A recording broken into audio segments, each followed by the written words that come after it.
ಬೇರೆ ಯಾರೂ ಅದನ್ನು ನಂಬಲಿಕ್ಕೆ ಸಾಧ್ಯ ಇಲ್ಲ. ನಮ್ಮಂಥವ್ರು ಯಾರು ಅದು ನಂಬಲಿಕ್ಕೆ ಸಾಧ್ಯ ಇರಲಿಲ್ಲ. ಆದರೆ ಕೆಲವೊಂದಷ್ಟು ಜನ ಅದನ್ನು ಸತ್ಯ ಅಂತ ನಂಬಿದ್ರು ಕೂಡ. ಆದರೆ ಅದನ್ನು ನಾವು ರುಜುವಾತು ಮಾಡಬೇಕಾಗಿತ್ತು. ಆ ಪುಸ್ತಕದಲ್ಲಿರ್ತಕ್ಕಂಥ ಎಲ್ಲ ಅಂಶಗಳು ಕೇವಲ ಹಸಿ ಸುಳ್ಳುಗಳಿಂದ ಕೂಡಿದಂಥ ಒಂದು ಕೃತಿ ಅನ್ನೋದನ್ನು ರುಜುವಾತು ಮಾಡಬೇಕಾಗಿತ್ತು. ಹಾಗಾಗಿ ನಾವು ದಾಖಲೆಗಳನ್ನು ಹುಡುಕುವಂಥ ಕೆಲಸವನ್ನು ಪ್ರಾರಂಭ ಮಾಡ್ಕೊಂಡು ಬಂದ್ವಿ. ಸರ್ಕಾರಿ ದಾಖಲೆಗಳಿದ್ದರೆ ಮಾತ್ರನೇ ನಾವು ಆ ಕೃತಿಗೆ ಉತ್ತರವನ್ನು ಕೊಡಲಿಕ್ಕೆ ಸಾಧ್ಯ ಅನ್ನೋ ಒಂದು ಸತ್ಯವನ್ನು ಕಂಡುಕೊಂಡು ನಾವು ಲೀಲಾವತಿಯವರ ಮದುವೆ ಆಗಿದ್ದಂಥದ್ದು ಮಹಾಲಿಂಗ ಭಾಗವತರ ಅನ್ನೋದು ಎಲ್ಲರಿಗೂ ಗೊತ್ತಿತ್ತು. ಹಿರಿಯ ಚಲನಚಿತ್ರ ನಿರ್ದೇಶಕ ಭಾರ್ಗವ್ ಅವರು ಇವರಿಬ್ಬರ ಮದುವೆಗೆ ಸಾಕ್ಷೀಭೂತರಾಗಿದ್ದು ಅಲ್ಲದೆ ಹಲವಾರು ಸಂದರ್ಭಗಳಲ್ಲಿ ಮಾಧ್ಯಮಗಳಲ್ಲಿ ಇದ್ರ ಬಗ್ಗೆ ಮಾತನಾಡಿದ್ದಾರೆ. ಗಣಪತಿಯವರ ಚಾನಲಲ್ಲಿ ಕೂಡ ಅದು ಬಹಳಷ್ಟು ಬಾರಿ ಬಂದಿದೆ.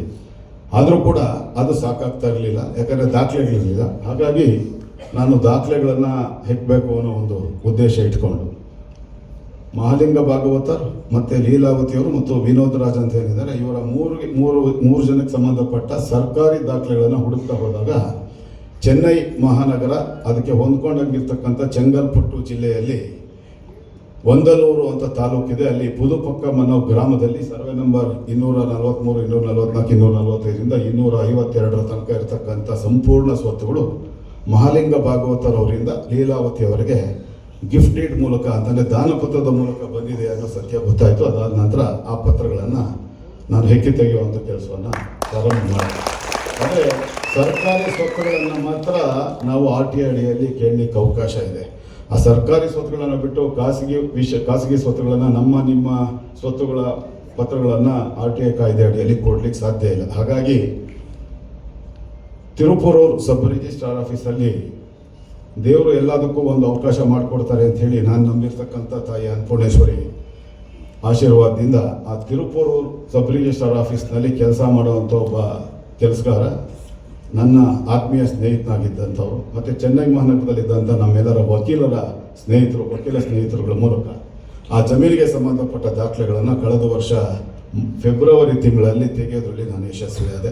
ಆ ಸ್ವತ್ತಿಗೆ ಸಂಬಂಧಪಟ್ಟ ಕ್ರಯಪತ್ರಗಳು, ಆ ಸ್ವತ್ತಿಗೆ ಸಂಬಂಧಪಟ್ಟ ಲೀಲಾವತಿಯವರು ಅವರು ತೀರ್ಕೊಳ್ಳೋಕ್ಕೆ ಕೆಲವೇ ದಿನಗಳ ಮುಂಚೆ ಅವರ ಮಗನ ಹೆಸರಿಗೆ ಮಾಡಿಕೊಟ್ಟಂಥ ಒಂದು ಸೆಟ್ಲ್ಮೆಂಟ್ ಡೀಡ್ ಅಂದರೆ ತೀರುವಳಿ ಪತ್ರ ಅಂತ ಕರಿತೀವಿ, ಅದರಲ್ಲಿ ಇದು ಮತ್ತು ಆ ಸ್ವತ್ತಿಗೆ ಸಂಬಂಧಪಟ್ಟ ಎಲ್ಲ RTCಗಳು, ಪಾಣೆಗಳು, ಆ ಎಲ್ಲ ದಾಖಲೆಗಳನ್ನು, ಅವರ ಆಧಾರ್ ಕಾರ್ಡ್ಗಳನ್ನು ಎಲ್ಲದನ್ನು ತೆಗೆಯೋದ್ರಲ್ಲಿ ನಾವು ಯಶಸ್ವಿಯಾಗಿ. ಅದರಲ್ಲಿ ಸ್ಪಷ್ಟವಾಗಿದೆ Leelavathi Ammal wife of Mahalinga Bhagavathar, Vinod Kumar ML son of Mahalinga Bhagavathar ಅಂತ ಹೇಳಿ ಅತ್ಯಂತ ಸ್ಪಷ್ಟವಾಗಿ ಈ ದಾಖಲೆಗಳು, ಸರ್ಕಾರಿ ದಾಖಲೆಗಳನ್ನು ತೆಗೆದು ಕಳೆದ ವರ್ಷ ಮಾರ್ಚ್ 1ನೇ ತಾರೀಕು ಈ ಎಲ್ಲ ದಾಖಲೆಗಳನ್ನು ಮಾಧ್ಯಮಗಳ ಮೂಲಕ ನಾನು ಬಿಡುಗಡೆ ಮಾಡಿದ್ದೆ.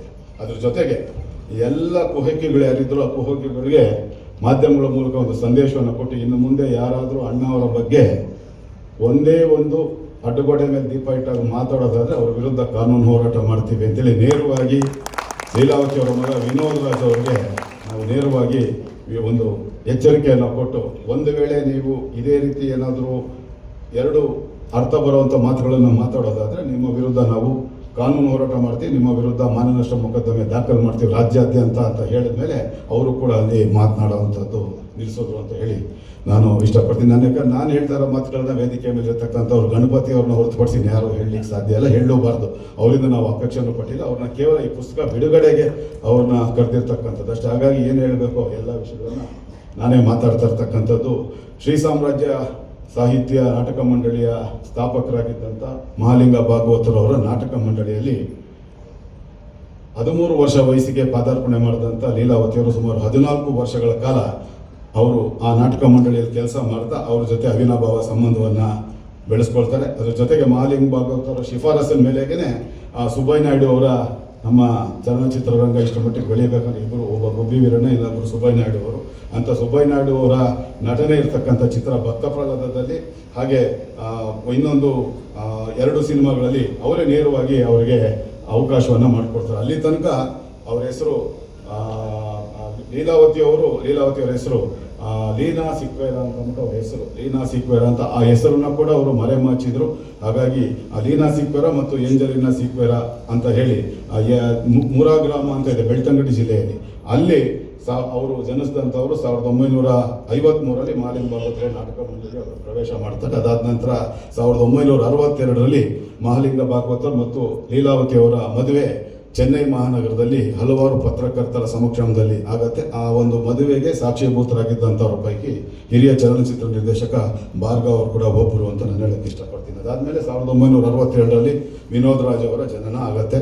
ಅದಾದ ನಂತರ ಬೇರೆ ಬೇರೆ ವಿವಾದಗಳು ಇರುತ್ತೆ. ಅದರ ಬಗ್ಗೆ ನಾನು ಹೆಚ್ಚಿಗೆ ಮಾತಾಡಲಿಕ್ಕೆ ಹೋಗೋದಿಲ್ಲ, ತಪ್ಪಾಗ್ತದೆ. ಈ ಒಂದು ಕಾರ್ಯಕ್ರಮಕ್ಕೆ ಏನು ಬೇಕೋ ಅಷ್ಟು ಮಾತ್ರ ಮಾತನಾಡಬೇಕಾಗಿರೋದ್ರಿಂದ ಇದೆಲ್ಲ ದಾಖಲೆಗಳನ್ನು ನಾನು ಹೆಕ್ಕಿ ತೆಗೆದು ಇವತ್ತು ಲೀಲಾವತಿಯವರ ಗಂಡ ಮಹಾಲಿಂಗ ಭಾಗವತರ್ ಅಂತ ಏನು ಬರೀ ಮಾತುಗಳು ಅಲ್ಲಿ ಇಲ್ಲಿ ವರದಿಗಳು ಬರ್ತಾ ಇತ್ತು, ಅದಕ್ಕೆ ದಾಖಲೆಗಳನ್ನು, ಸರ್ಕಾರಿ ದಾಖಲೆಗಳನ್ನು ಒದಗಿಸುವಂಥ ಕೆಲಸವನ್ನು ಮಾಡೋದ್ರಲ್ಲಿ ನಾನು ಯಶಸ್ವಿಯಾಗಿದ್ದೇನೆ.